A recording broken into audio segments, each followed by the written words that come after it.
Votre couple a toujours été en parfaite harmonie, de petites disputes par-ci, par-là, mais rien d'alarmant. Il suffisait de quelques regards, pour vous rabibocher. Depuis quelque temps, cette complicité a disparu. Et vous soupçonnez votre partenaire, d'aller voir ailleurs. Voici 10 comportements qui peuvent trahir l'infidélité d'une personne. Il change d'apparence. Votre partenaire fait davantage attention à son look. Le sport est entré dans son quotidien, alors qu'il n'en pratiquait pas, ou peu auparavant. Idem, pour le régime. Et quand vous vous étonnez de ces changements et lui en parlez, la réponse n'est pas claire. Envie de changement, je me sens mieux depuis. Alors que jamais, il n'avait évoqué qu'il se sentait mal dans sa peau. Son smartphone est greffé à sa main. Le temps que passe votre moitié sur son smartphone a considérablement augmenté. Plus d'une heure ne passe sans qu'elle n'ait jeté un œil sur l'écran de son téléphone ou d'ordinateur. Pire encore, elle se montre décontractée sans l'être vraiment lorsqu'elle les utilise. Vos rapports sexuels sont en berne.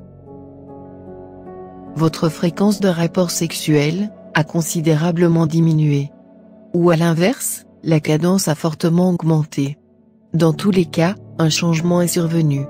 De même au niveau des pratiques sexuelles, votre partenaire veut soudainement en essayer des nouvelles. Il s'agace. Quand une personne trompe, elle ressent généralement un sentiment de culpabilité.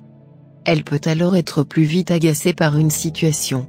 Elle se sent coupable et veut refouler ce sentiment en tentant de rejeter la faute sur l'autre.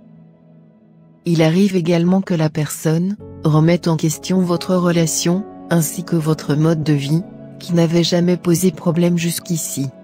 À l'inverse, il se peut que l'infidèle soit aux petits soins, et vous offre régulièrement des cadeaux. Une autre façon de se pardonner à lui-même. Il ne répond pas. Un coup de fil pour savoir qui va chercher les enfants, et vous tombez directement sur sa messagerie. Étrange, cela n'arrive jamais. Le travail prend le dessus, votre moitié est sans cesse en déplacement, ou à des réunions sur le temps de midi, le soir, le week-end. Dépenses soudaines. Votre compte commun est débité de sommes importantes. Et vous ne comprenez pas où a pu aller cet argent. Quand vous posez la question, aucune réponse n'est donnée, le sujet est même évité. De plus en plus, de sorties improvisées.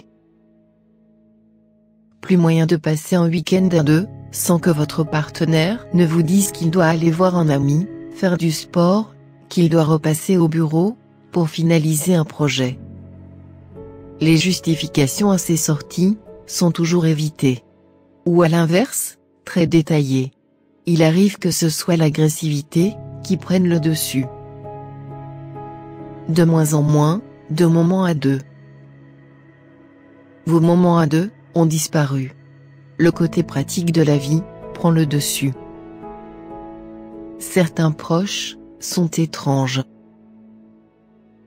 Il y a bien toujours quelqu'un dans votre cercle d'amis qui est au courant de la situation.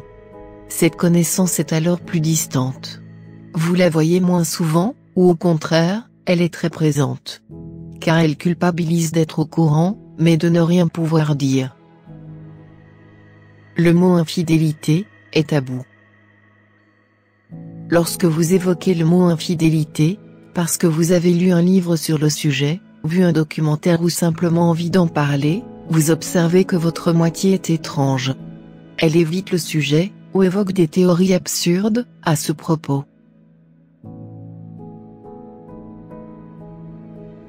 Si vous pressentez que quelque chose ne va pas dans votre couple, même si votre moitié vous fuit, essayez d'entamer un dialogue.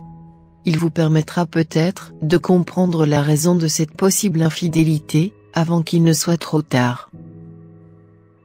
N'hésitez pas à vous abonner et à liker, pour plus de vidéos similaires.